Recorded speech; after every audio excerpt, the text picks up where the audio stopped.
Waalaikumsalam warahmatullahi wabarakatuh. Oke, teman-teman, saya ucapkan terima kasih banyak atas antusiasnya malam hari ini. Meskipun kalian sedang banyak kegiatan, banyak tugas, lalu ada yang lagi UAS, tapi menyempatkan untuk hadir pada malam hari ini untuk belajar bareng-bareng lagi ya. Malam hari ini kita masuk pada pertemuan ketiga, yaitu materinya mengenai jurnal umum. Kemarin kita udah bahas di pertemuan pertama kita perkenalan, pertemuan kedua kita membahas konsep dasar akuntansi, dan hari ini pertemuan 3 itu masuk pada materi jurnal umum. Nah, dalam materi jurnal umum ini kita itu bakalan mempelajari mengenai beberapa tahapan-tahapan atau cara-cara membuat jurnal umum. Karena pembuatan jurnal umum itu ternyata tidak semudah yang kita bayangkan gitu ya. Untuk yang materi malam ini kemungkinan besar nggak banyak, tapi singkat tapi padat gitu ya. Untuk materi yang kemarin ada yang mau ditanyain dulu nggak? Siapa yang pertemuan kemarin nggak hadir? Ada nggak? Karena kan kemarin di pertemuan 1 saya itu memberikan beberapa bekal materi untuk pembahasan jurnal umum kalau nggak salah. Ya. Pertemuan 2 ada yang hadir nggak? Yang saat ini hadir tapi di pertemuan 2-nya nggak hadir. Ada? Saya Kak. Ada. Oke. Nggak apa-apa, mengikuti aja nanti ya. Ada. Oke, mantap. Terima kasih malam ini sudah hadir ya. Nah, untuk malam hari ini kita membahas mengenai jurnal umum, tapi jangan khawatir, bakalan dibahas secara rinci lagi. Meskipun kemarin udah dibahas, tapi malam ini bakalan sekaligus dengan prakteknya. Kalau kemarin kan baru materi dasarnya aja ya. Oke, siap-siap. Saya sharing dulu materi ini. Udah kelihatan layarnya?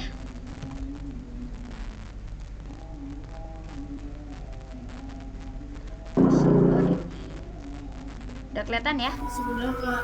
Kecil nggak? Sudah Kak. Sudah Kak. Kecil nggak?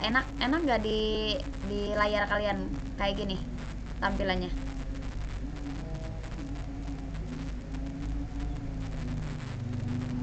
Mungkin ada ini ya, ada yang beberapa kali ini ya, tapi nggak apa-apa.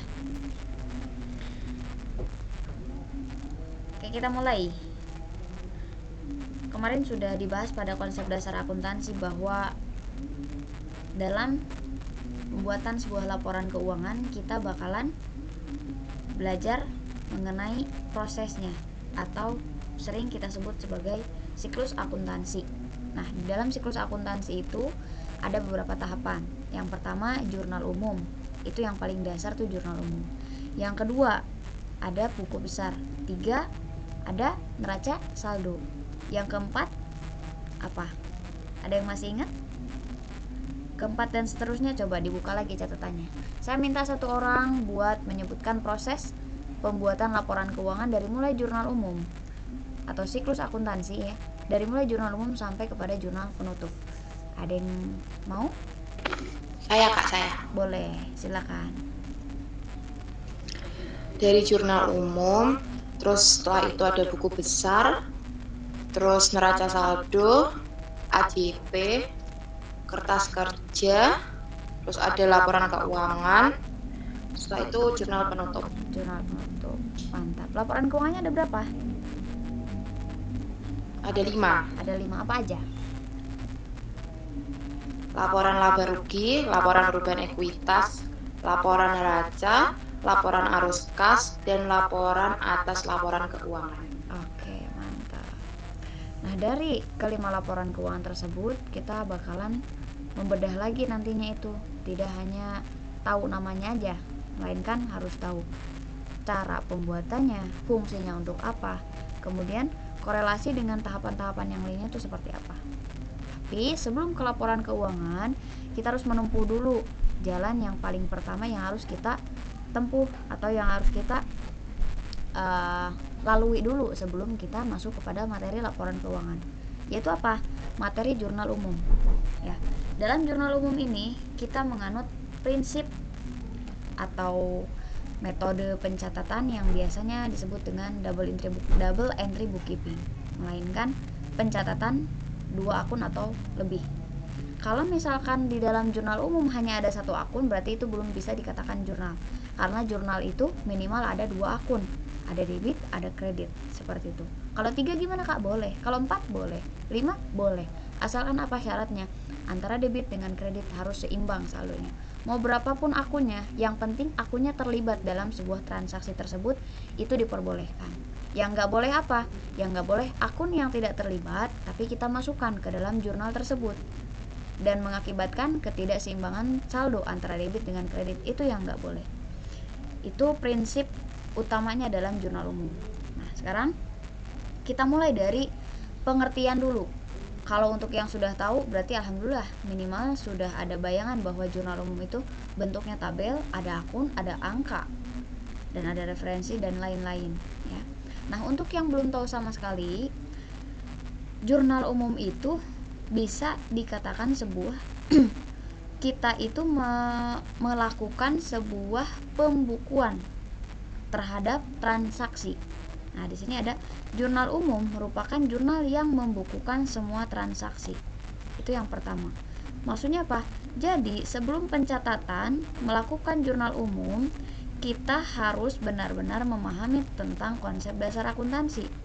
Nah, konsep dasar akuntansi kemarin sudah diikuti di pertemuan pertama. Pertemuan kedua. Untuk yang di pertemuan kedua yang nggak ikut, nanti boleh di review aja videonya di YouTube ya, biar ada bayangan untuk kedepannya. Meskipun hari ini dibahas, tapi alangkah lebih baiknya mereview materi lagi yang ada di YouTube nantinya. Kemudian di dalam pencatatan jurnal umum ini tidak hanya seenaknya gitu ya, atau dikira-kira, karena akuntansi itu adalah ilmu yang pasti, kayak ilmu matematika, 1 tambah 1 2. Tapi kalau logika lainnya mungkin berbeda ya. Yang pasti adalah akuntansi itu ilmu yang pasti, tidak bisa mengarang indah kayak bahasa Indonesia, nggak bisa. Di jurnal umum kalau aturannya sudah begitu ya begitu, nggak bisa dirubah-rubah lagi, alias udah baku. Kemudian dalam jurnal umum nih ada apa aja dalam tabelnya. Ini contoh tabel untuk jurnal umum. Untuk yang belum tahu sama sekali atau yang masih lupa mengenai tabel jurnal umum, inilah tabel jurnal umum. Di dalam tabel jurnal umum ada 1, 2, 3, 4, 5 kolom. Kolom yang pertama, di sini ada kolom tanggal. Kolom tanggal sudah pasti untuk mencatat tanggal transaksi. Dimulai apa? Dimulai dari tanggal termuda ke tanggal yang tertua. Pencatatannya pun tidak serta-merta seluruh transaksi dimasukkan ke jurnal umum. Maksudnya tuh dalam satu periode akuntansi itu ada batasannya. Misalkan laporan keuangan kita hanya menyajikan untuk bulan Januari saja, berarti jurnal umumnya ya cukup Januari. Kalau mau dipisah boleh, mau disatukan juga boleh, tergantung kebijakan perusahaannya masing-masing. Yang pasti di dalam kolom tanggal ini wajib memasukkan tahun, bulan, kemudian tanggal transaksi. Nah, kolom yang kedua ini, oh iya, saya lupa. Nanti kalau misalkan ada pertanyaan, seperti biasa ditulis aja dulu. Ketika sudah masuk sesi tanya jawab bisa ditanyakan ya. Oke? Oke, Kak? Oke, Kak. Sip. Oke, Kak. Kolom yang kedua di sini ada nama akun. Kolom nama akun itu diisi dengan kelompok akun atau nama-nama akun yang terlibat dalam transaksi tersebut. Diingat-ingat lagi, jurnal itu minimal ada 2 akun. Jadi dalam satu tanggal, misalkan tanggal 1 Januari perusahaan menerima setoran modal dari pemilik senilai 10 juta. Berarti di situ ada akun yang terlibat, ada 2 akun, ada kas sama modal. Kenapa kok bisa kas sama modal? Nanti di depan dibahas ya. Itu sebagai contoh aja bahwa di dalam nama akun sini harus ada minimal 2 akun, tidak boleh hanya 1 akun saja, karena nanti akan menyebabkan apa? Menyebabkan ketidakseimbangan antara debit dengan kredit, itu pastinya. Di kolom yang ketiga ada nomor rekening. Nomor rekening itu biasanya diisi dengan nomor akun atau bisa juga dengan checklist, tanda checklist. Ada yang tanda checklist, ada juga yang pakai nomor akun, tergantung itu kebijakannya seperti apa. Kalau mau pakai nomor akun boleh, kalau mau pakai checklist aja sebagai tanda bahwa akun tersebut sudah diposting ke buku besar juga boleh, tergantung enaknya aja. Nah, di sini debit dan kredit. Debit itu sekali lagi tidak selamanya bertambah dan kredit juga tidak selamanya berkurang. Debit dengan kredit akan menjadi berkurang dan bertambah sesuai dengan saldo normal akunnya masing-masing. Di dalam jurnal umum, kemarin kita udah belajar saldo normal akun ya. Di saldo normal akun minimal kita harus tahu dulu ketika bertambah harta itu di mana, ketika berkurang harta itu di mana, dan akun lainnya. Berarti ketika kita dihadapkan dengan sebuah jurnal, maka kita akan bisa membaca dan menginterpretasikan dari jurnal tersebut. Contoh seperti tadi, kalau kita mengerjakan soal jurnal, tadi contohnya adalah perusahaan menerima uang tunai setoran modal dari pemilik senilai 10 juta. Contohnya seperti itu. Berarti jurnalnya adalah kas di debit, modal di kredit. Sekarang balikan. Soalnya nggak ada, tapi yang ada hanyalah jurnal yang tercantum. Kas di debit, modal di kredit. Berarti kita harus dapat mengartikan jurnal tersebut itu apa maksudnya. Oh, ternyata perusahaan mempunyai kas senilai 10 juta dari hasil setoran modal dari pemilik pada tanggal 1 Januari 2000 sekian, atau bisa disebut dengan tahun berjalan. Tahun berjalan itu tahun berapapun kita sedang mengerjakan soal tersebut ya cantumin aja. Misalkan di soal hari ini yang akan kita kerjakan, saya cantumkan tahun berjalan, berarti bebas tahunnya, tergantung kita ada di tahun berapa per hari ini gitu. Kalau kita sekarang ada di tahun berapa? 2022. Harus move on dari 2021. Oke?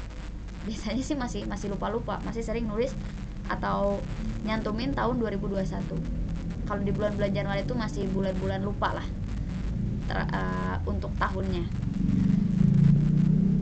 Nah, itulah tabel jurnal umum. Oh iya, satu lagi nih yang harus diingat. Penulisan jurnal debit dengan kredit wajib dibedakan posisinya. Kalau untuk debit pasti akan ada di dekat garis ini. Akunnya tuh, misalkan di sini kas, berarti di sini tulis KAS. Kas. Kreditnya sebelah mana? Nah, kreditnya berarti pasti di bawahnya. Tapi jangan ditulis sejajar dengan akun kas. Jangan di sini, tapi harus agak menjorok ke sebelah kanan, ke sini. Untuk membedakan debit dengan kredit. Karena kenapa saya bisa bilang seperti itu? Karena masih banyak kasus-kasus yang debit dengan kredit itu posisinya sama di satu jajarkan gitu. Gak boleh lagi seperti itu ya. Harus dibedakan, kredit itu lebih menjorok ke kanan. Selanjutnya, saya kemarin sudah memaparkan lagi bekal untuk hari ini. Ada berapa ya? 1, klasifikasi akun, kemarin sudah kita bahas. Yang kedua, saldo normal akun, udah dibahas juga ya. Kemudian analisa transaksi. Jadi ilmu untuk bisa membuat jurnal ada 3: kekuatan analisa, pemahaman klasifikasi akun, dan pemahaman saldo normal akun. Coba saya mau tes lagi. Yang masih hafal saldo normal akun secara full, bisa tolong disebutkan? Ayo. harus bisa. Cung, saldo normal akun debit bertambah, harta bertambah di debit, berkurang di kredit, dan sampai beban. Cung, ada yang pakai tangan? Masih ingat? Wah, masa udah lupa semua? Saya, Kak. Boleh, silakan. Boleh dibuka kameranya?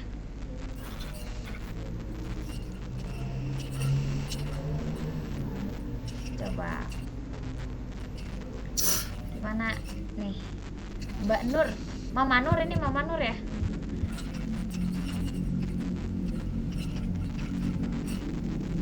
Yuk. Harta bertambah di debit, berkurang di kredit. Oke. Kewajiban bertambah di kredit. Harta bertambah di debit, berkurang di kredit. Kewajiban bertambah di kredit, berkurang di debit. Ekuitas bertambah di kredit, berkurang di debit. Pendapatan bertambah di kredit, berkurang di debit. Beban bertambah di debit, berkurang di kredit. Mantap. Sip. Bisa mewakili teman-temannya, berarti hebat. Mantap. Nah, sekarang lanjut lagi. Di sini tercantum beberapa tahapan untuk proses pembuatan jurnal. Yang pertama, mengumpulkan data-data serta dokumen transaksi. Kenapa harus dikumpulkan? Ya, tentu kita akan menghitung apa jika tidak ada dokumen transaksi, jika tidak ada bukti transaksi. Karena dasar pembuatan jurnal umum itu adalah bukti transaksi. Bukti transaksi contohnya apa? Contoh, kalian belanja ke Alfa, yang paling familiar tuh ke Alfamart. Pasti suka dikasih struk kan? Faktur atau nota. Itu tuh kalau kita sering nyebutnya struk. Tapi kalau dalam bahasa akuntansi bukan struk, tapi nota, faktur, kemudian ada voucher kas kecil, itu di perusahaan contohnya. Kemudian sekarang di urutan kedua, kita wajib mengurutkan transaksi itu sesuai dengan tanggal transaksi. Kenapa harus diurutkan? Untuk mempermudah mana transaksi yang lebih dulu terjadi. Karena kita harus menganalisa keluar masuknya uang, keluar masuknya barang, pelayanan terhadap klien. Kalau misalkan kita perusahaan jasa, kemudian kalau perusahaan dagang berarti kan keluar masuk barang itu harus jelas. Yang ketiga, analisis masing-masing transaksi, apakah yang mempengaruhi dari kelima akun. Itu transaksi apa mempengaruhi akun yang mana aja. Yang keempat, catat di jurnal umum menggunakan akun yang tertera di dalam daftar akun per masing-masing transaksi. Dan yang terakhir, ditotalkan. Ditotalkan itu antara debit dengan kredit. Kalau debit ada 10.000, di kredit wajib 10.000.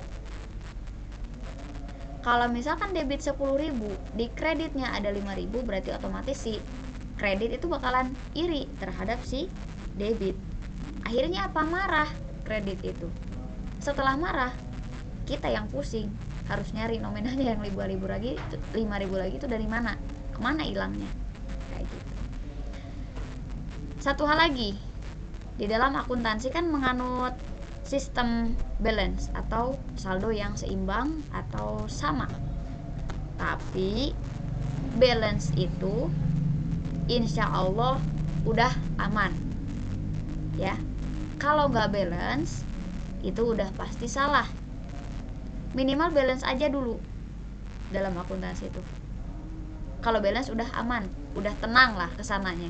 Meskipun nanti pada saat penyusunan laporan keuangan misalkan ternyata ada saldo atau dalam penyusunan ini nih bakalan ketahuan salah benarnya itu dalam penyusunan neraca lajur. Di situ ada selisih laba atau rugi. Kalau selisihnya sama, berarti pembuatan siklus akuntansi kita insya Allah benar. Tapi kalau diselisih saldo antara income statement dengan balance sheet nantinya nggak sama, otomatis itu udah buyar aja pikiran tuh, pasti uring-uringan gimana cara dapetin angka yang seimbangnya, biasanya kayak gitu. Tapi minimal di jurnal umum diusahakan harus balance, karena jurnal umum itu merupakan fondasi utama untuk langkah kita menyusun laporan keuangan dan menempuh buku besar. Kalau jurnal umum belum selesai, buku besar nggak akan bisa diselesaikan juga, karena saling berkaitan kan satu sama lain.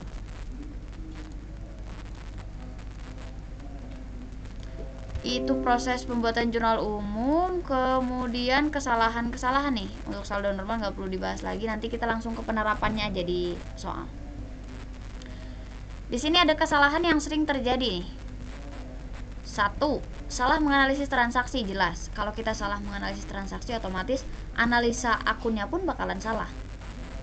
Apalagi salah menganalisa angka, yang harusnya 2 juta tapi kita malah tulis 200.000. Kurang 0 aja, 0.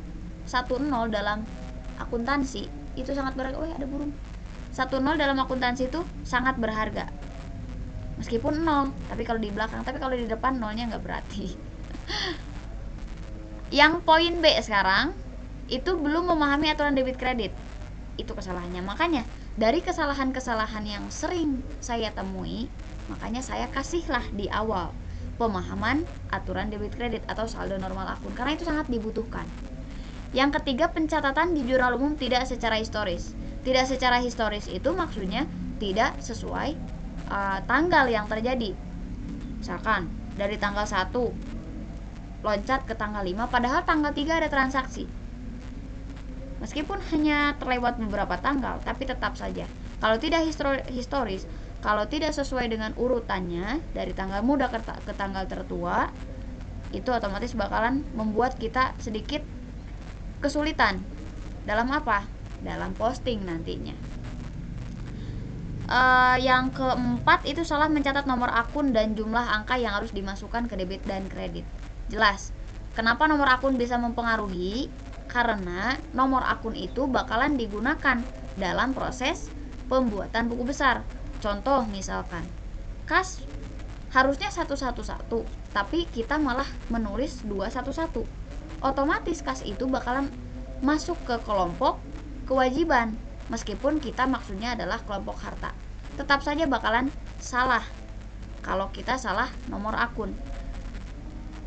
Sekali lagi, nomor akun boleh berbeda-beda asalkan yang wajib samanya adalah kepala akun.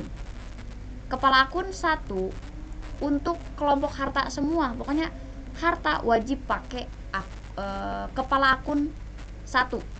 Misalkan kas masuk harta kan, hartanya harta lancar, berarti minimal ada 3 digit. 2 digit pun boleh, 11 boleh, 111 boleh, 1.1000 boleh, 1.1000 boleh. Yang terpenting angka yang paling pertama disebutkan wajib 1 untuk harta.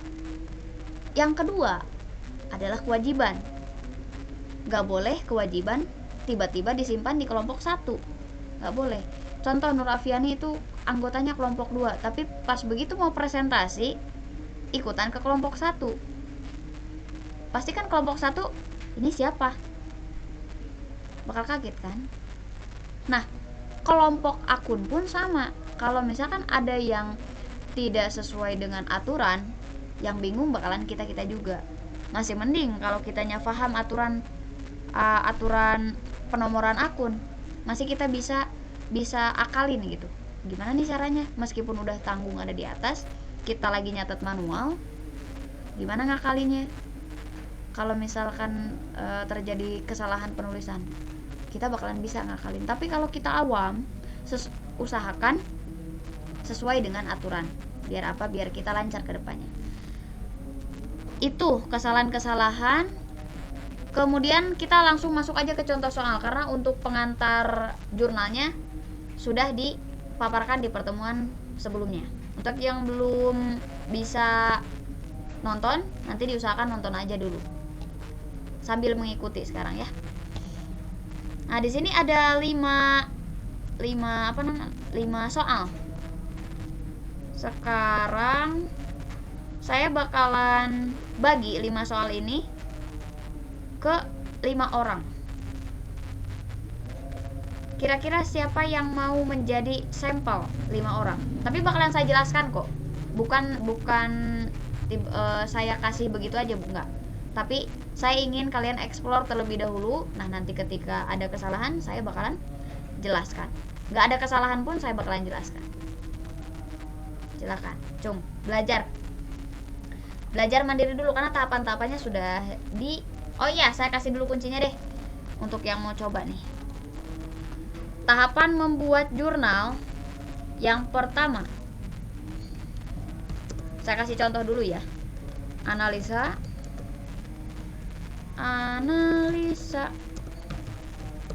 transaksi.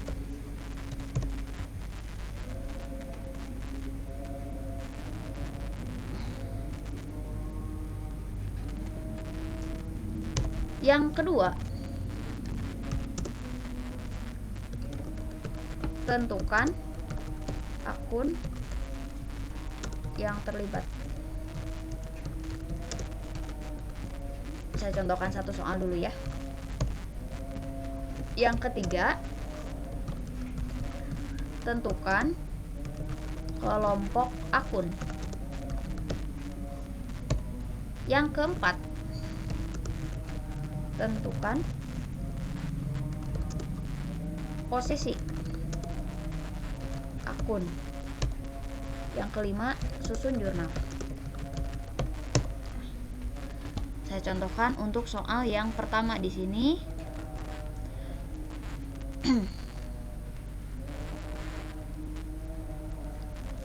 Soal pertama ini, tanggal 5 Januari 2018, Pak Jaya menginvestasikan uangnya sebesar 500 juta pada perusahaannya PT Jaya Abadi. Jadi Pak Jaya menginvestasikan, berarti kalau menginvestasikan itu bahasa-bahasa untuk penyetoran modal. Kata menginvestasikan identik dengan pemberian atau penanaman modal di suatu perusahaan. Pak Jaya itu kan pemilik di PT Jaya Abadi, otomatis ini statusnya adalah setoran modal dari pemilik ke PT Jaya Abadi. Kenapa kok bisa dibedakan antara Pak Jaya sama PT Jaya? Karena dalam akuntansi, keuangan perusahaan dengan keuangan pemilik wajib dipisahkan, tidak boleh disatukan lagi kecuali kita hanya punya perusahaan kecil-kecilan, uang saku, uang jajan, kemudian kebutuhan sehari-hari, kebutuhan lain-lain misalkan disatukan.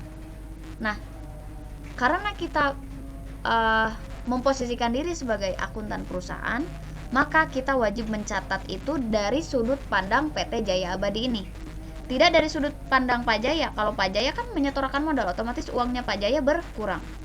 Tapi kalau kita sudut pandangnya sebagai PT Jaya Abadi, otomatis keuangan PT Jaya itu bertambah sebesar 500 juta. Nah, sekarang di sini analisa transaksi. Jawabannya untuk analisa transaksi adalah 1 bagi PT Jaya ya. PT Jaya menerima modal dari pemilik 500 juta. Itu contoh jawaban dari analisa transaksi. Jadi kita harus tahu jenis transaksinya masuk ke dalam transaksi apa. Penerimaan modal, pengeluaran uang, atau pembelian, penjualan, dan yang lain-lain. Sekarang yang kedua, tentukan akun yang terlibat. Kita cek lagi ke soal. Di sini kita bakalan bisa menebak akun yang terlibat itu dari clue atau dari satu kata yang sangat berarti di sini, yaitu investasi uang.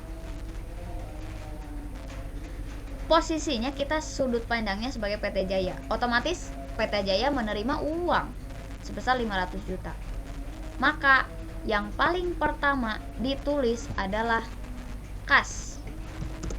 Di sini tentukan akun yang terlibat, berarti akun yang terlibat yang pertama yaitu kas. Kayak gitu. Nah, saya bahas lagi bahwa akuntansi itu wajib 2 akun atau lebih. Kalau 1 akun berarti belum dikatakan jurnal. Sekarang kita harus cari kira-kira akun apa yang terlibat di dalam transaksi pertama ini. Ya. Dengan cara apa? Dengan cara cari clue lain. Sekarang uang sudah. Berarti kita analisa dari kata investasi. Investasi, oh berarti perusahaan menerima uang untuk apa? Untuk modal. Setiap setoran awal dari siapapun itu, baik itu hasil pinjaman atau dari pemilik, itu masuk ke dalam modal. Jadi untuk akun yang kedua adalah modal. Ada lagi atau tidak? Tidak. Kenapa? Karena di sini tidak ada penambahan investasi yang lainnya, misalkan peralatan, gedung, tanah dan lain-lain, itu nggak ada. Di sini ada uang aja, berarti otomatis kas dan modal saja cukup. Yang ketiga, tentukan kelompok akun. Dari mana? Dari akun yang terlibat tadi. Kelompok akun, karena kita sudah mengenal klasifikasi akun kemarin, berarti kita tinggal cari aja kas itu masuk ke kelompok mana. Ke kelompok harta. Contohnya seperti ini. Kelompok harta. Kalau modal masuk ke kelompok mana? Ekuitas. Kita tanya sendiri, kita jawab sendiri ke diri sendiri. Sekarang yang keempat, tentukan posisi akun. Posisi akun itu berkaitan dengan saldo normal akun. Posisi akun itu. Kenapa berkaitan? Karena saldo normal akun itu menentukan kalau bertambah diem di mana. Kalau berkurang harus di mana. Jangan sampai bertambah dan berkurang itu pabaliut pada istilah bahasa Sundanya. Jadi nggak tentu arah tujuan. Posisi akun itu seharusnya udah nggak bingung-bingung lagi kalau kita sudah memahami saldo normal akun. Cara penerapannya seperti apa? Sekarang, akun yang terlibat ada kas dan modal. Kas merupakan harta, modal merupakan ekuitas. Sekarang tentukan posisi akun, kita wajib tahu posisinya. Posisinya apa? Kas ini ketika si PT Jaya menerima uang dari pemilik, berarti otomatis kasnya bertambah. Kalau kas bertambah, otomatis kelompok akun yang harta ini bertambah. Jadi masuk ke aturan debit kredit. Ketika harta bertambah, posisinya di debit. Ketika harta berkurang, posisinya di kredit. Maka untuk kas ketika bertambah karena masuk ke dalam kelompok harta, otomatis posisinya sebelah debit. Yang kedua, modal. Modal termasuk ekuitas. Hukum ekuitas dalam saldo normal akun ketika bertambah di sebelah kredit, sedangkan ketika berkurang di sebelah kredit. Maka kita matchingkan dengan soal. Di soal, modal ini bertambah karena ada setoran dari pemilik ke perusahaan, modal si PT Jaya ini. Otomatis modal adalah ekuitas dan ekuitasnya bertambah, maka posisinya di sebelah kredit. Terakhir, susun jurnal. Penyusunan jurnal di sini tinggal dipindahkan aja.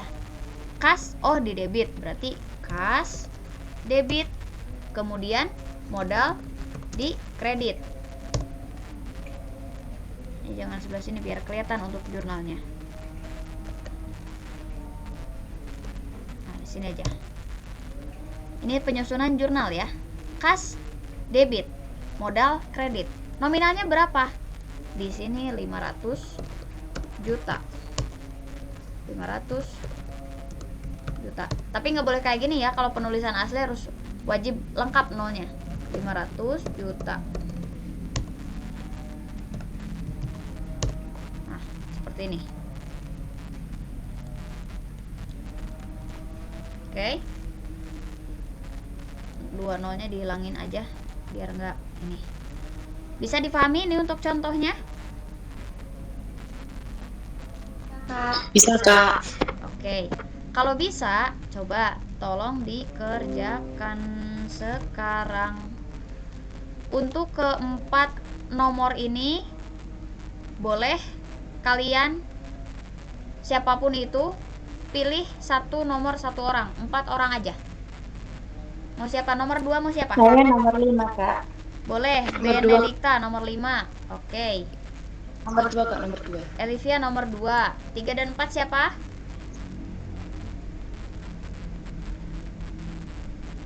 Tiga dan 4 siapa?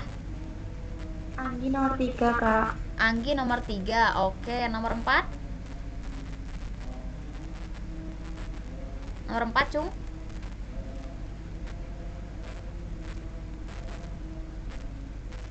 Ayo, satu lagi. Saya boleh Kak? Boleh banget, boleh banget. Oke, aku nomor 4. Oke, sip. Santi, Anggi, Elivia, Benedikta. Oke, sambil menunggu saya ini dulu, saya buka yang hadir dulu. Gak usah disebutin satu-satu ya. Ini udah direkord, jadi nanti saya tinggal lihat aja yang hadir dari sini.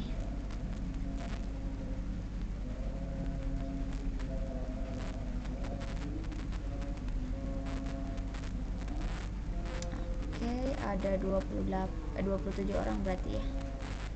27 orang. Sip, udah kerekord. Tinggal dikerjain aja. Butuh waktu berapa menit masing-masing?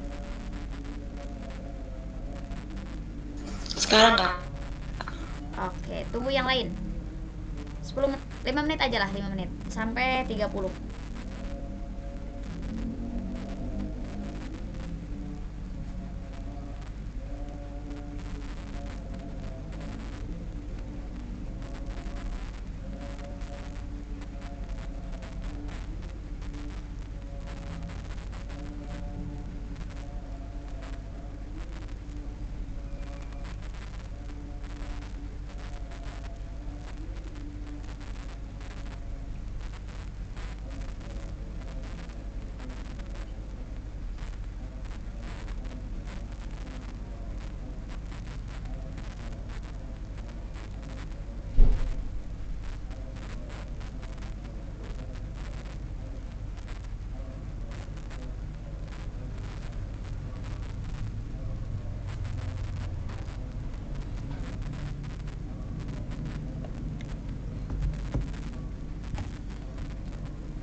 Sampai 3 menit lagi ya. 3 menit lagi.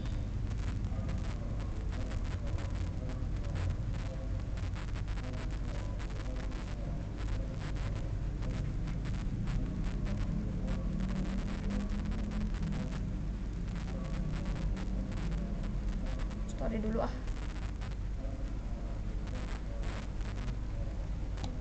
Coba saya mau story dulu. Cancel. Ini maksudnya tuh.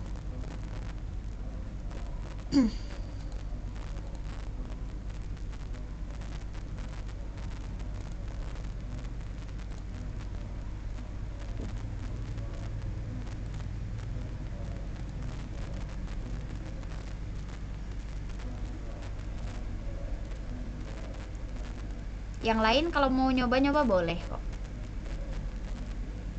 Itu yang 4 orang cuman sebagai sampel aja.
Saya story dulu ya. Live post. Malah dimatiin.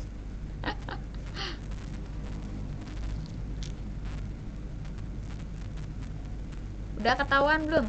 1 menit lagi.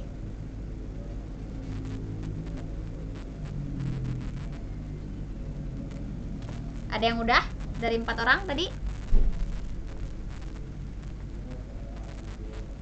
Udah, Kak. Udah, Kak. Udah. Oke. Satu lagi?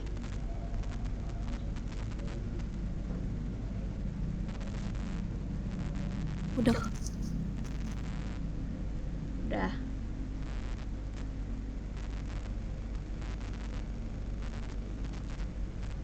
Oke, tinggal sekarang satu persatu coba dipaparkan berikut dengan alasannya. Jangan malu-malu ya.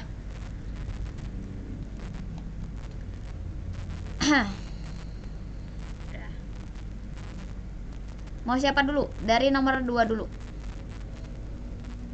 Dari nomor 2 dulu. Boleh share screen, Kak? Oh, share screen apanya? Soalnya? Soalnya. Baik. Iya.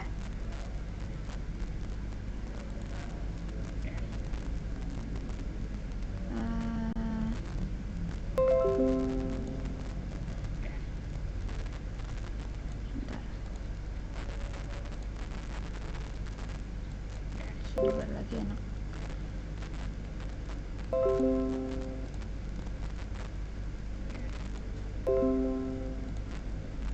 Yes.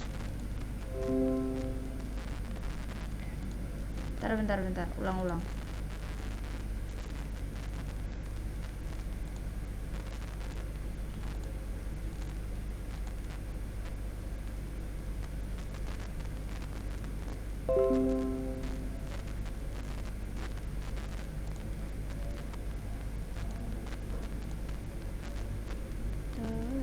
Nah. Silakan. Kelihatan? Kelihatan. Kak, aku pakai analisisku sendiri nggak apa-apa ya, Kak? Enggak, Bang, apa-apa. Nggak yang harus Boleh tadi. aja. Iya, boleh aja. Tanggal 11 Januari 2018 dibayar uang sejumlah 20 juta untuk sewa kantor selama 1 tahun. Jadi di JU-nya, di jurnal umumnya itu kasnya beban sewa kantor di sebelah debit 20 juta dan di sebelah kreditnya itu kas 20 juta.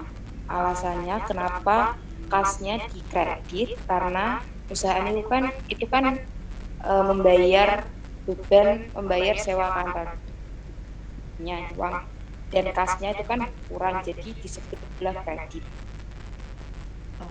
dan sewa itu di sebelah debit karena kalau beban bertambah sebelah itu, Kak. Oke. Dikip dulu ya jawabannya ya. Nanti saya kasih penjelasan. Nomor 3. Makasih Elif. Nomor 3. Pada tanggal Siapa nomor 3? Anggi. Boleh. Mana Angginya? Kedengaran, Kak? Kedengaran. Silakan. Pada tanggal 15 2011, beban perawatan di debit sebesar 10 juta, kemudian kelengkapan juga di sebelah debit sebesar 5 juta, dan kas di sebelah kredit sebesar 15 juta. Mantap. Terima kasih Anggi. Disimpan dulu jawabannya ya.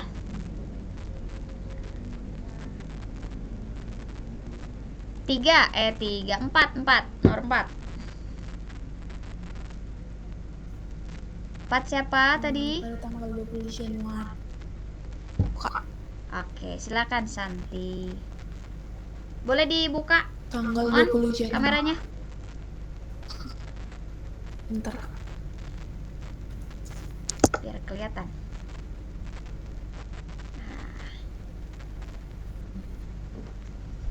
Silakan. Januari menerima pendapatan dari penjualan tunai sebesar 10 juta. Berarti kasnya 10 juta di debit dan pendapatan di kredit 10 juta.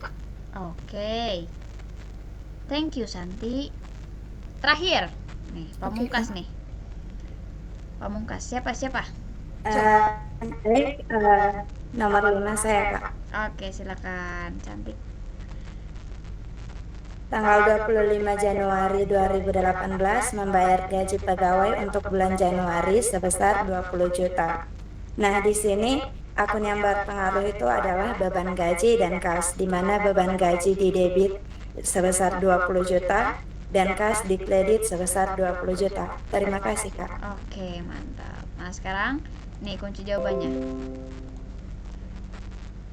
Benar nggak jawaban kalian? Silakan diperiksa masing-masing. Kak, bisa diperbesar nggak, Kak? Aku besar. Wait. Nah, kelihatan? Kelihatan?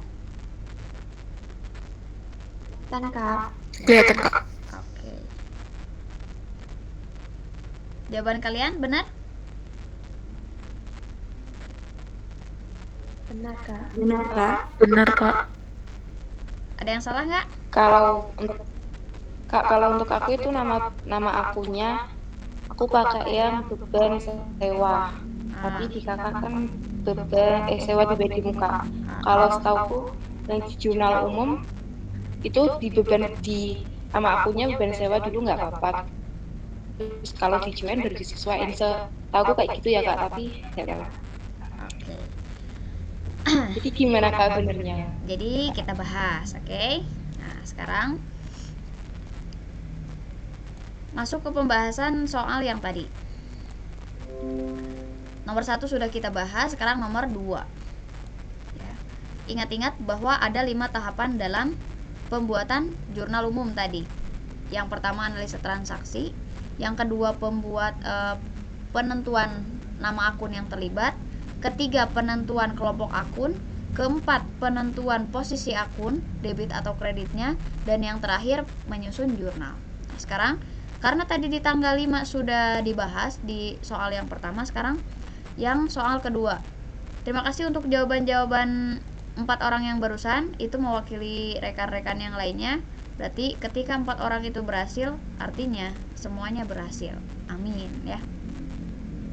Sekarang di nomor 2 ada soal mengenai tanggal 11 Januari 2018 dibayar uang sejumlah 20 juta untuk sewa kantor selama 1 tahun. Artinya tadi siapa? Elif ya? Elif pakai akun beban sewa. Ya Kak. Elif beban sewa, dan untuk yang lainnya, khususnya Elif, umumnya untuk yang lainnya, beban sewa dengan sewa dibayar di muka itu berbeda konteksnya. Beban sewa masuk ke dalam kelompok akun beban, kalau sewa dibayar di muka masuk ke dalam kelompok akun harta. Kenapa bisa berbeda?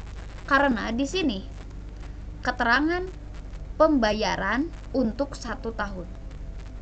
Artinya kalau kita bayar 1 tahun, proses pembayaran dengan penerimaan manfaat itu terjadi sebuah perbedaan waktu. Di sini kan sewa kantor untuk 1 tahun. Apakah kita menempatinya langsung 1 tahun? Kalau bayarnya kan duluan di awal. Tapi penerimaan manfaatnya lah yang berbeda waktunya. Kalau beban sewa itu hanya untuk 1 periode akuntansi. Misalkan kita bayar hanya untuk 1 bulan ini saja. Nah, itu baru dimasukin ke beban.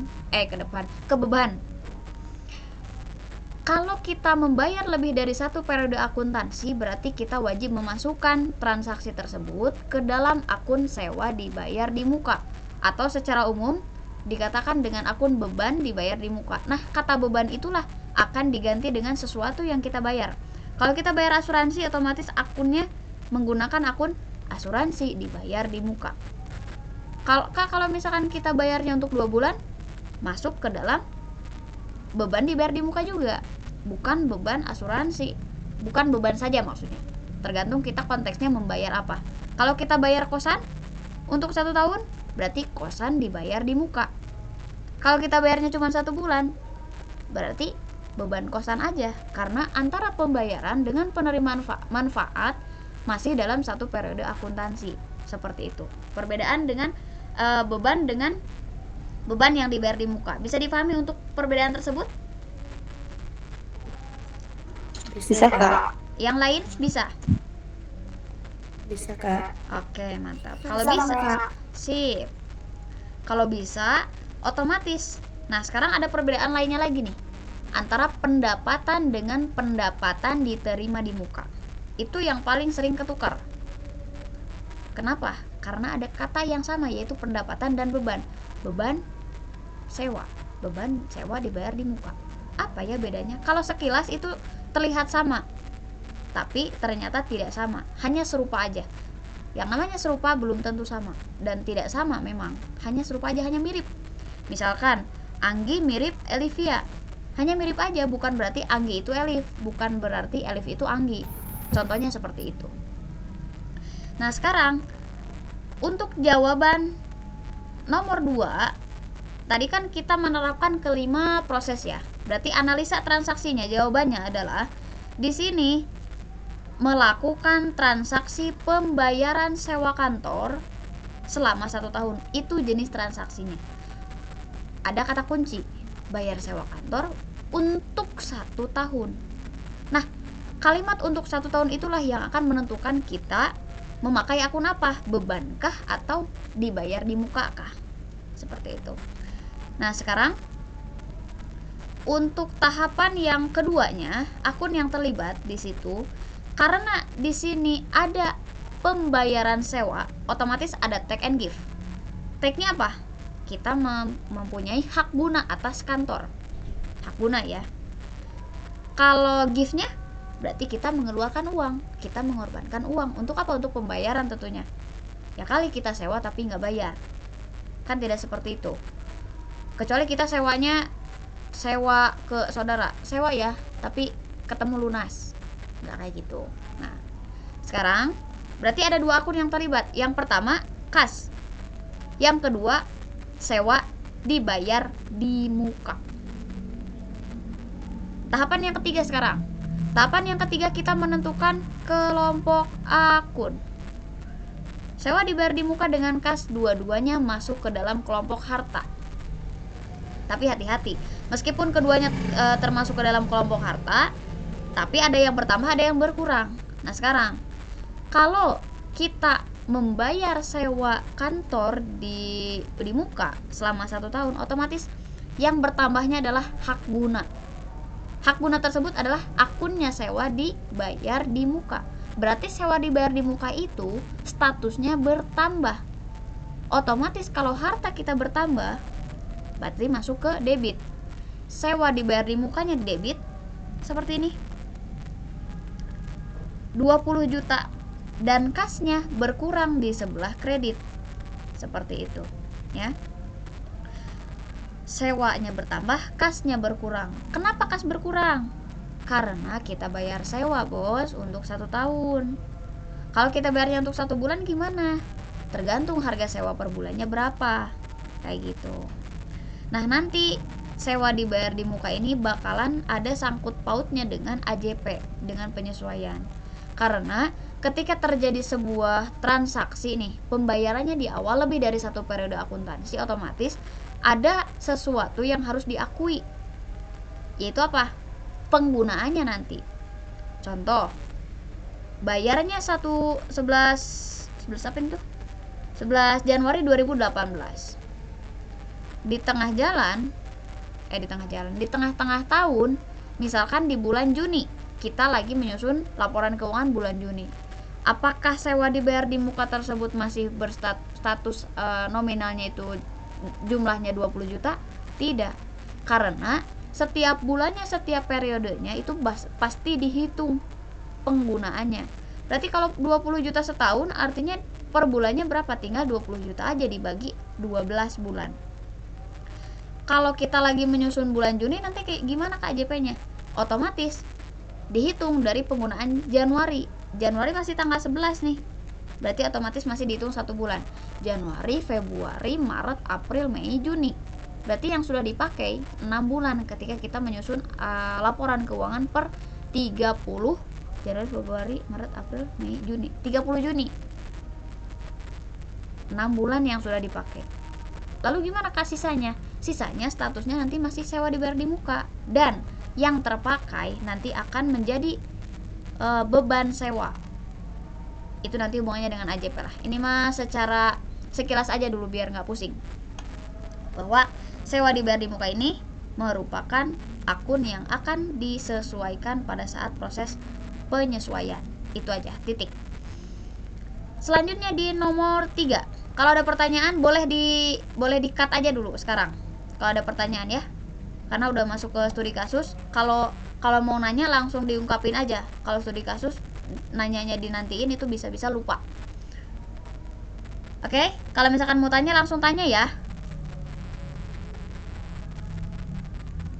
Halo? Ada pertanyaan dulu? Aku mau nanya. Boleh, silakan. Pendapatan sama pendapatan dibayar muka itu kan di bagian pendapatan. Saya minum ya. Gimana, Sen? Di bagian equity kan dua-duanya. No. Pendapatan itu di bagian pendapatan. Kalau pendapatan diterima di muka, masuknya ke kelompok kewajiban. Oh, oke. Thank you, Kak. Siap. Nanti pembahasannya nanti aja ya. Perbedaan akun itu. Boleh deh sekarang. Biar nggak ini. Biar nggak ngegantung gitu. Pendapatan itu pure pendapatan. Kalau pendapatan diterima di muka, artinya gini posisinya. Contoh, saya sudah menerima uang privat dari kalian. Bagi saya, itu bukanlah pendapatan, tapi pendapatan diterima di muka. Karena apa? Karena antara penerimaan uang dengan merealisasikan pertemuan itu ada perbedaan waktu. Saya nerima uangnya kapan? Di awal. Saya melakukan pertemuannya kapan? Satu persatu pertemuan. Tidak bisa saya langsung melakukan 30 kali pertemuan sekaligus dalam satu waktu. Misalkan hari ini kalian bayar nih, hari ini juga saya melaksanakan 30 kali pertemuan. Aduh, matilah saya. 30 kali pertemuan dalam satu hari. Kan kayak gitu logikanya. Jadi pendapatan diterima di muka itu kenapa masuk ke kewajiban? Karena itu merupakan hutang. Hutang atas apa? Hak atas sesuatu yang kita terima pembayarannya. Bagi saya adalah hutang pertemuan ini tuh, karena kan harus diangsur satu persatu lunas. Berarti yang sudah lunas berapa kali pertemuan? 3 kali pertemuan untuk kelas ini. Sisanya gimana? Masih menjadi pendapatan diterima di muka bagi saya. Kalau bagi kalian yang 3 pertemuan ini termasuk apa? Termasuk beban privat karena sudah terrealisasi. Kalau bagi saya apa? Pendapatan jasa bagi saya. Pendapatan jasa privat. Kalau yang 27 kali pertemuannya gimana? Itu bagi saya masih menjadi statusnya ya, pendapatan diterima di muka statusnya. Kalau uangnya tetap jadi kas, kalau uangnya. Kalau bagi kalian yang 27 kali pertemuan masih menjadi harta. Hartanya apa? Adalah beban privat dibayar di muka. Kalau saya masih menjadi hutang 27 kali pertemuan itu masih menjadi kewajiban untuk direalisasikan. Kalau kalian masih menjadi hak untuk mendapatkan pertemuan. Begitu kira-kira perbedaan dan korelasi antara pendapatan diterima di muka dengan beban dibayar di muka. Bisa dipahami?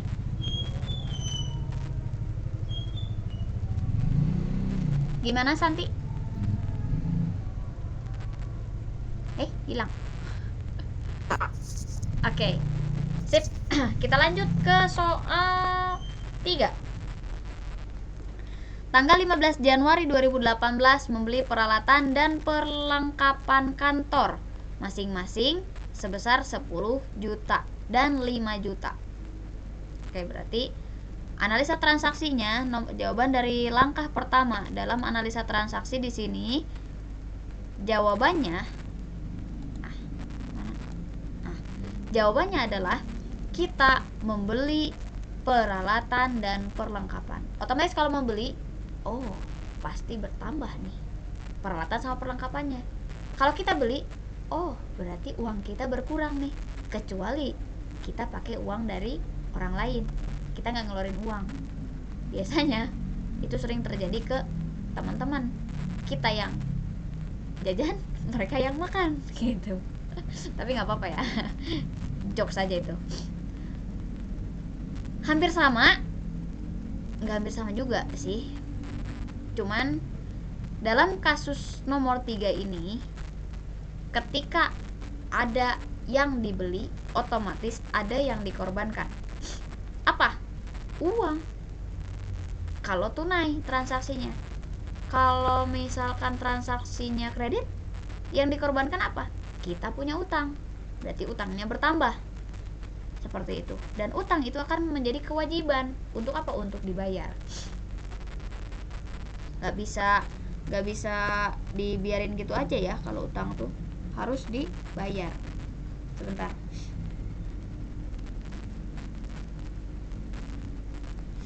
Nah, selanjutnya akun yang terlibatnya. Pertama, langsung nih, jelas, konkret. Peralatan adalah harta. Hartanya harta tetap. Kemudian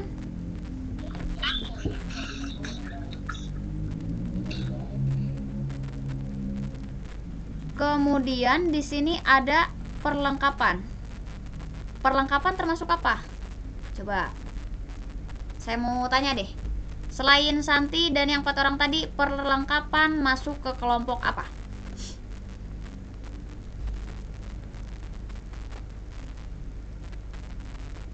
Cung, perlengkapan masuk ke kelompok Aset. mana? Aset, betul. Aset. Peralatan dan perlengkapan masih masuk ke dalam kelompok aset. Otomatis perlengkapan dan peralatan bertambah ketika dibeli. Nah, sekarang ketika membeli secara tunai, uang kita berkurang. Maka jurnalnya adalah seperti ini. Nih, biar kelihatan jelas. Peralatan kantor debit 10 juta, perlengkapan kantor di debit juga sama karena bertambah. Lalu kasnya di sebelah kredit senilai 15 juta dari mana? 5 juta tambah 10 juta. Seperti itu.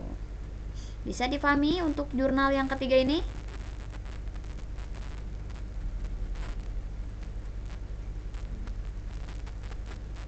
Bisa, Kak. Bisa, Kak. Oke.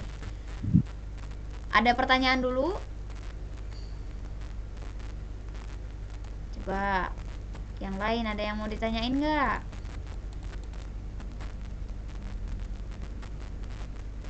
Rizky ada pertanyaan, Ki? Aman?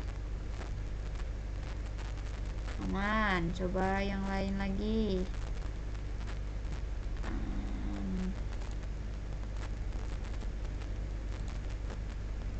Siapa ya?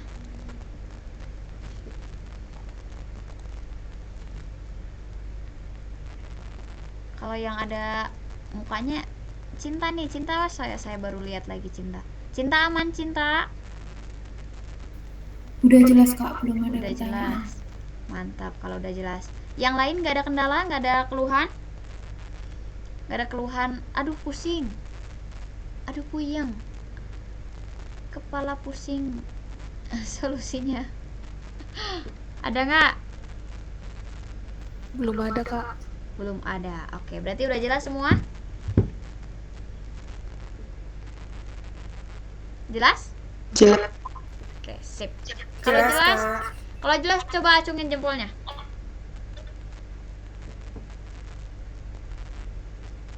Sayang ya nge-lag. Oke, kalau udah jelas, kita lanjut ke soal selanjutnya. Betat taletak si debar lagi.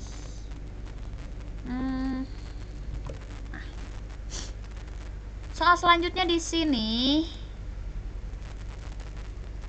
ada tanggal 20 Januari 2018 menerima pendapatan dari penjualan tunai sebesar 10 juta. Kalau ini langsung diakui sebagai pendapatan dan kas. Kasnya bertambah karena kita sudah ibaratnya sudah memberikan jasa kepada konsumen kita. Karena kita sudah memberikan jasa, otomatis kita bakalan menerima pembayaran.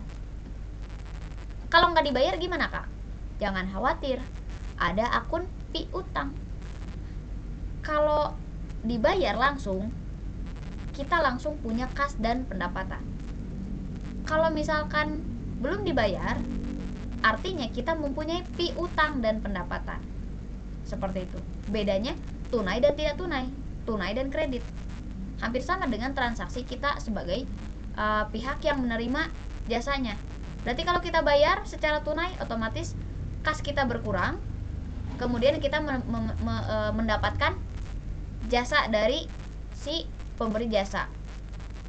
Kalau misalkan kita melakukan transaksinya secara kredit, otomatis kita punya utang dan si pemberi jasa mempunyai piutang. Utang dengan piutang udah bisa dibedakan belum? Utang dengan piutang udah dibahas ya kemarin ya di klasifikasi akun. Siapa yang mempunyai Sudah, utang? Kak. Yang mempunyai utang siapa? Pihak yang menerima jasa atau yang pemberi jasa? Yang menerima jasa, Kak. Yang menerima jasa. Oke. Menerima jasa. Sip, berarti sudah bisa dibedakan. Itu untuk pembahasan nomor 4. Nah, sekarang yang terakhir. Karena ini mudah jadi nggak perlu di ini lagi ya. Yang terakhir di tanggal 25 Januari 2018 membayar gaji pegawai untuk bulan Januari sebesar 20 juta. Otomatis beban. Karena apa?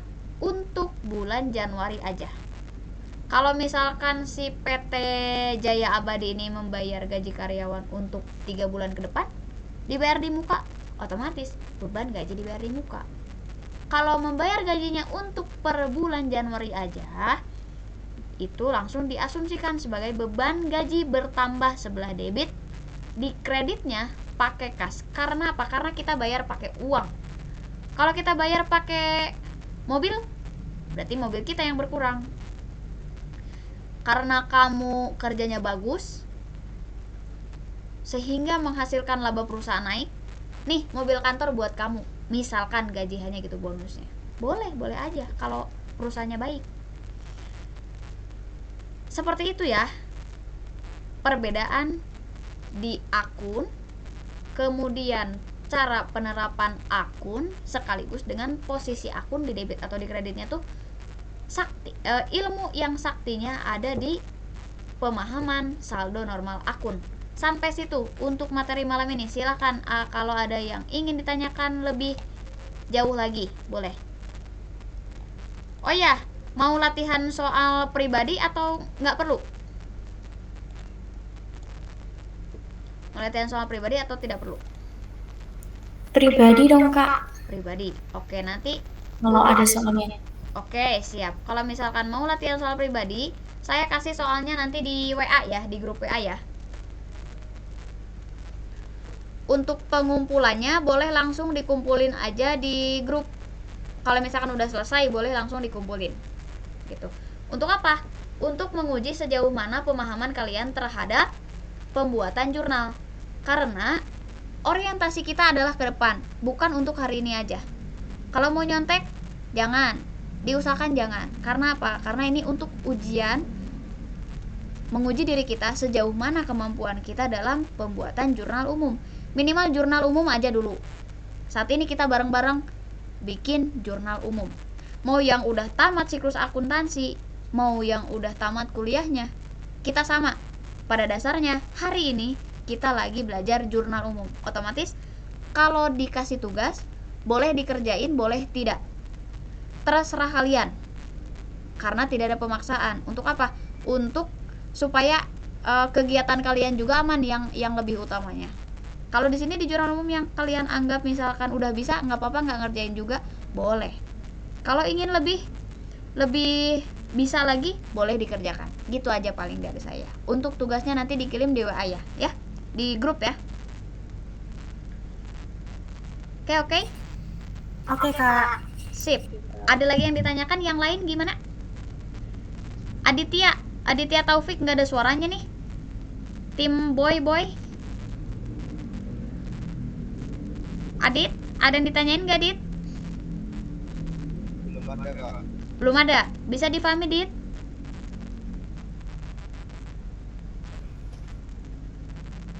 Bisa dipahami atau masih pusing?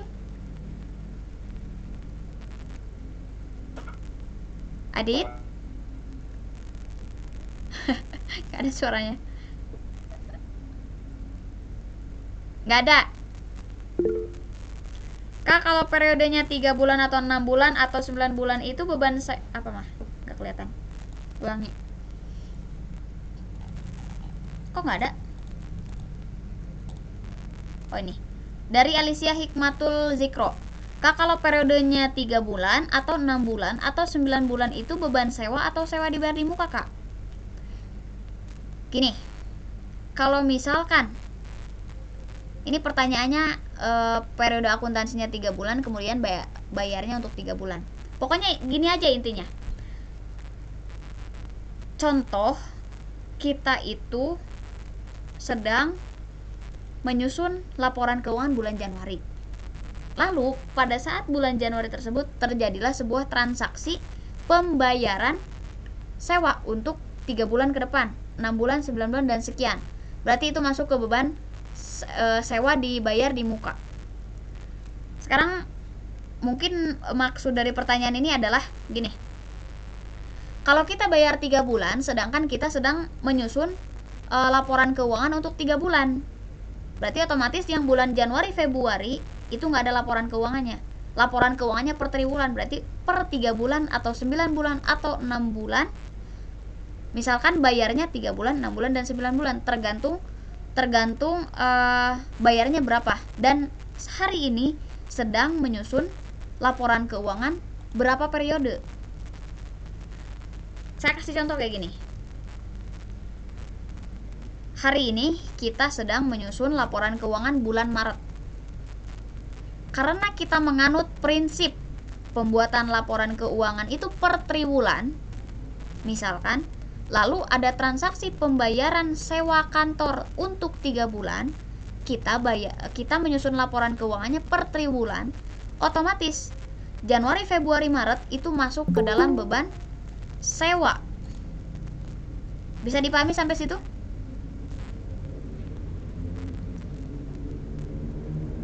Ngelek. Bisa dipahami? Mudah nggak maksudnya? Insya Allah bisa, Kak. Nah, pada intinya kayak gini.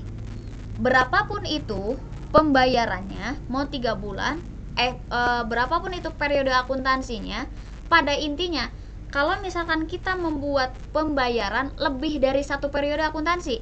Contoh, kalau periode akuntansi kalian 3 bulan, lalu bayarnya 3 bulan, itu masuknya ke beban sewa.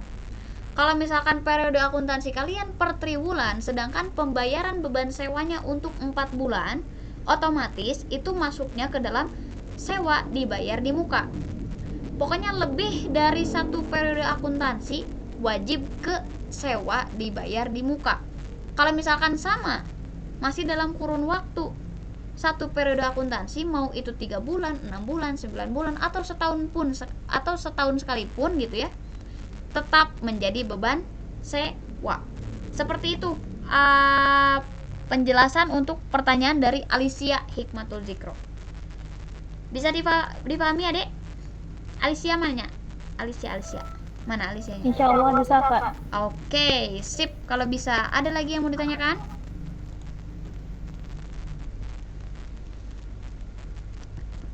Ada lagi?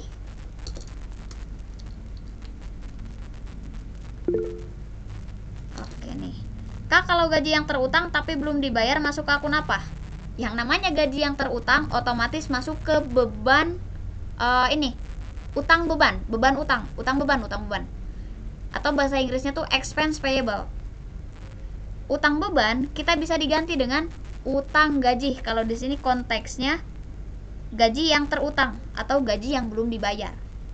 Contoh gini, posisinya gaji belum dibayar itu.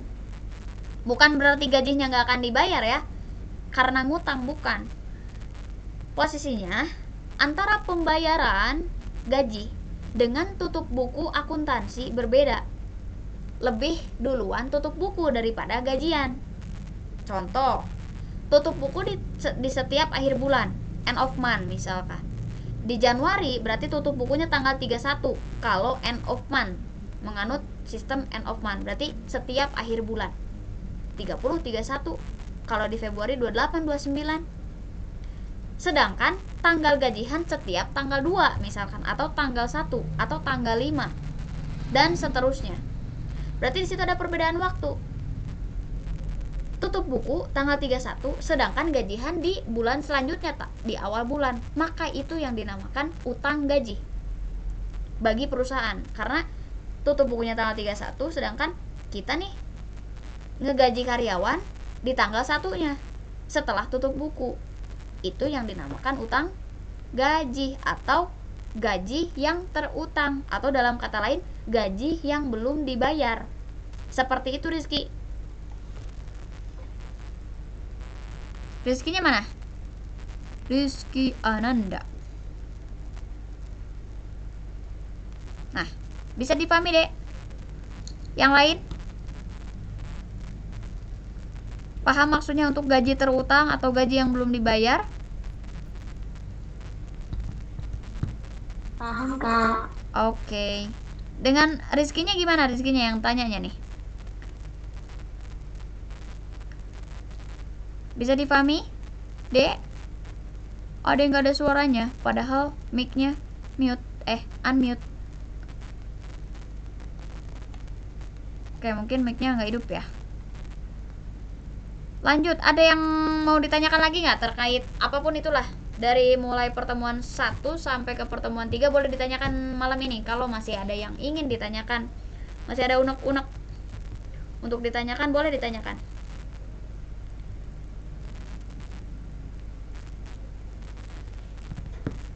Anggi mau tanya? Itu Kak, boleh nggak waktunya itu sesuai jam 19.30 aja, nggak diolorin gitu? Karena sholat isya. Sholat isya, sayang. Kalau nggak bentrokan sama sholat isya mah bisa tepat waktu, tapi isya itu 19.30 pas. 19.29 sih itu isya. Maka minimal 10 menit untuk sholat, dan saya bisa aja tepat waktu karena kan saya duluan ya join. Yang jadi permasalahan adalah yang joinnya. Gitu. Nah, diusahakan nanti kalau misalkan mau tepat waktu, saya kasih spare waktu kan 15 menit nih untuk join. 15 menit sampai 19.45 ya. Tadi molor 5 menit karena masih ada yang belum join, masih sedikit lah yang joinnya. Nah, nanti diusahakan sesuai dengan waktunya lah ya. Anggi kenapa kemalaman, Gi? Nanti lama. Oh, lama nunggunya ya. Karena mungkin joinnya lebih awal. Oke, siap lah kalau kayak gitu. Untuk waktu saya dipersingkat lagi. Untuk waktu join cukup 10 menit aja ya. Jadi misalkan kalau jadwal jam 19.30 sholat isya, untuk yang sholat, untuk yang muslim ya khususnya 5 menit, 7 menit juga cukup. Nah, usahakan dijoinkan aja dulu meet-nya, baru nanti sholat. Karena kan join sebentar ya, tinggal klik doang. Gitu aja, oke? Jadi kesepakatannya nanti paling lambat join jam 19.40, biar yang join lebih awal itu gak nunggu lama-lama, kasian. Oke? Nah, sekarang Sabrina nih, udah clear Anggi? Ya Kak, udah. Oke, nah ini Amanda katanya, Kak maaf aku telat habis dari dokter, nanti PPT-nya dia kasih aja. Siap deh Amanda, aman. Nanti PPT sama modul sama latihan saya kirim ke grup. Di sini ada Kak, nama akun kan banyak banget. Gimana cara kita supaya tahu dan hafal semua? Untuk hafal nama akun wajib sering latihan. Nih, saya caps lock ya. wajib sering latihan. Saya caps lock. Kenapa? Karena akun dalam akuntansi itu fleksibel sifatnya. Ketika ada transaksi yang beda, akunnya nggak itu aja. Kalau kita beli peralatan, kalau kita beli perlengkapan, ya kali ditulisnya peralatan semua, kan enggak. Yang paling baku itu kas, karena kas itu kan oke, ada rekamannya. Siap, rekamannya ada. Karena untuk akun dalam akuntansi itu banyak. Kemarin saya sudah kasih soft file untuk nama-nama akun. Cara penggunaannya, kemudian cara kita hafal semua adalah sering latihan jurnal. Karena saya pun sama. Tapi kalau dulu sih saya pas masih SMK itu dihafal, wajib dihafal kalau SMK. Karena untuk apa? Untuk pengenalan awal. Dari mulai kas sampai ke beban yang saya share itu yang saya hafal dulu di SMK. Tapi seiring berjalannya waktu kan ada lupa-lupanya. Tapi kalau kita ulangi terus mengerjakan transaksi di dalam soal jurnal umum, itu lambat laun hafal sendiri. Berikut dengan bahasa Inggrisnya. Saya bahasa Inggrisnya nggak dihafal kok, cuman ngafalin bahasa Indonesianya aja. Bahasa Inggrisnya hafal dari mana? Hafal setelah banyak latihan. Karena kan kalau SMK itu lebih ditekankan kepada perusahaan dagang, dan perusahaan dagang itu akuntansinya pakai bahasa Inggris nama-nama akunnya. Jadi sering dengar, sering lihat, sering baca, udah gitu aja. Kak mau tanya tentang pertemuan pertama. Kemarin lupa nanya, kenapa ya kalau pendapatan bertambah itu dikredit? Udah aturan dari sananya sih, tapi masih bingung alasannya gitu. Oke. Jadi gini, pendapatan itu bertambah di sebelah kredit sudah pasti itu sudah aturan dari sananya. Alasannya kenapa? Karena pendapatan dan beban nih, khususnya pendapatan ya yang ditanyakan, pendapatan itu masuk ke akun nominal. Dan akun nominal itu sebagai penyeimbang. Kenapa dikredit? Itu sudah aturannya. Kalau ditanya korelasi dengan harta utang beban, ya, harta ketika ketemu pendapatan, harta bertambah dan yang dikreditnya pasti ada pendapatan. Kalau kas bertambah contohnya. Kalau misalkan harta bertambah karena ada pengurangan harta, otomatis ada harta bertambah, ada berkurang. Kalau yang ditanyakan di sini alasannya kenapa pendapatan di sebelah kredit, itu udah aturannya. Seperti itu. Kalau udah aturan, gak bisa dijelasin lagi. Udah, pokoknya gitu aja. Nanti bakalan ketahuan jawabannya ketika sering latihan, ketika sering, oh ternyata maksudnya tuh kayak gini. Kok bisa dikredit? Kayak gitu, Cinta. Bisa difahami, Dek? Bisa, Kak. Makasih, Kak. Oke. Ada lagi? Pokoknya tentang aturan saldo normal akun, semua itu sudah aturan dari sananya. Kita nggak bisa ngerubah lagi. Karena kalau kita ngerubah, otomatis nanti metode pencatatannya pun bakalan salah. Kecuali perbankan kan kalau ada uang kita bertambah, malah disimpan di kredit. Karena apa? Karena bagi perbankan uang yang kita tabungkan itu merupakan hutang. Kenapa hutang? Karena kan harus dikembalikan kepada nasabah. Itu contoh kecilnya. Perbedaan akuntansi perusahaan dengan akuntansi perbankan. Seperti itu. Ada lagi? Ada lagi, Cung? Nggak ada? Kalau nggak ada, jawab nggak ada. Kalau ada, jawab ada. Nggak ada? Kak. Gak ada, Kak. Ada, Kak. Anggi mau tanya lagi?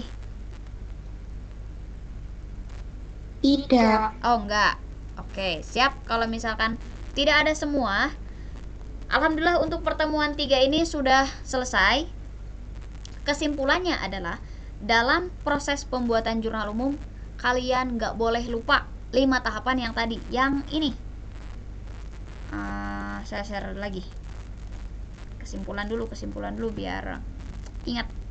Nah, kalian gak boleh lupa 5 tahapan ini, boleh dicatat dan boleh diaplikasikan pada saat pembuatan jurnal umum kapanpun, karena siklus akuntansi itu tidak hanya digunakan di semester 1-2 aja, melainkan ketika kalian sudah lulus kuliah pun, kalau kalian kerjanya di ruang lingkup akuntansi, pasti harus bisa bikin jurnal. Tes kerja apa? Tes kerja bikin jurnal umum. Kalau misalkan jurnal umum gak bisa, dipertanyakan akuntansinya, gelar sarjananya. Bikin jurnal umum gak bisa, bikin laporan keuangan gak bisa, pasti dipertanyakan. Maka kuncinya itu ada di ilmu dasar. Kalau ilmu yang lainnya, yang detailnya itu otomatis mengikuti. Tapi perusahaan itu rata-rata ngetes dasarnya dulu. Kalau dasarnya udah belibet, gimana perusahaan mau percaya kalau kita kerjanya di ruang lingkup akuntansi lagi? Kecuali mau linjur, kita jurusannya akuntansi, kerjanya di marketing misalkan, itu nggak perlu ilmu akuntansi, perlunya apa? Manajemen marketing tentunya, seperti itu. Nah, di sini kesimpulannya untuk pembuatan jurnal ini nggak perlu ditulis satu persatu ya. Kalau misalkan kalian lagi bikin jurnal, nggak perlu ditulis satu persatu kayak gini nggak perlu. Tapi ini cukup diingat aja, difahami maksudnya seperti apa, ditanyakan dan dijawab oleh diri sendiri. Analisa transaksi itu, ini menentukan jenis transaksi, tentukan akun itu, berarti akun apa aja yang ada dalam transaksi ini tuh, yang tersirat ataupun yang tersurat. Kalau yang tersurat kan udah kelihatan langsung. Tapi kalau yang tersirat ini yang agak bingung, kita harus mengetahui clue atau kata kunci yang wajib kita pahami di situ. Yang ketiga, tentukan kelompok akun. Di sini sudah pasti berdasarkan akun yang terlibat. Kalau kita sudah menemukan akun yang terlibat, otomatis menentukan kelompok akun pun kita tinggal cek ke klasifikasi akun yang sudah saya kasih. Kalau misalkan akun yang terlibatnya aja masih belum ketahuan, kita nggak akan bisa menentukan kelompok akun sekaligus dengan posisi akun, karena ini saling berhubungan. Posisi akun bakalan kita ketahui debit kreditnya akun apa aja setelah kita mengetahui kelompok akun. Kelompok akun tidak akan diketahui ketika kita tidak bisa mengetahui akun yang terlibat dalam sebuah transaksi. Begitupun dengan analisanya. Kalau kita nggak bisa menganalisa transaksi itu termasuk jenis transaksi apa, otomatis kita nggak akan bisa bikin jurnal. Intinya seperti itu. Jadi kelima langkah ini saling berkaitan dan sangat dibutuhkan dalam proses pembuatan jurnal umum. Itu aja tips dari saya di pembahasan jurnal umum. Apabila tidak ada yang ditanyakan, berarti malam hari ini saya akan kirim PowerPoint sekaligus modul dan latihan soal. Untuk latihan soal sifatnya tidak wajib. Untuk yang ingin mengerjakan silahkan dikerjakan, dan nanti isinya dikumpulkan di grup saja kalau misalkan sudah selesai. Kalau misalkan tidak ingin mengerjakan karena berbagai alasan, entah itu sibuk atau memang saya sudah paham, boleh dilewati aja. Yang terpenting, yang ingin boleh mengerjakan, yang tidak boleh juga tidak mengerjakan. Seperti itu, oke? Untuk malam ini cukup ya, guys? Cukup, Kak. Kalau cukup, saya izin pamit undur diri. Mohon maaf apabila ada kesalahan. Sampai jumpa di hari Sabtu, kita malam mingguan bareng. Mudah-mudahan tidak ada kendala. Mudah-mudahan kita disehatkan. Wassalamualaikum warahmatullahi wabarakatuh. Selamat malam, selamat istirahat semuanya. Saya pamit, dadah. Oke, sehat-sehat kalian ya. Terima kasih, Kak. Ya, terima kasih juga. Terima kasih juga. Yuk, sama. Oke, bye. Terima kasih, Kak. Ya.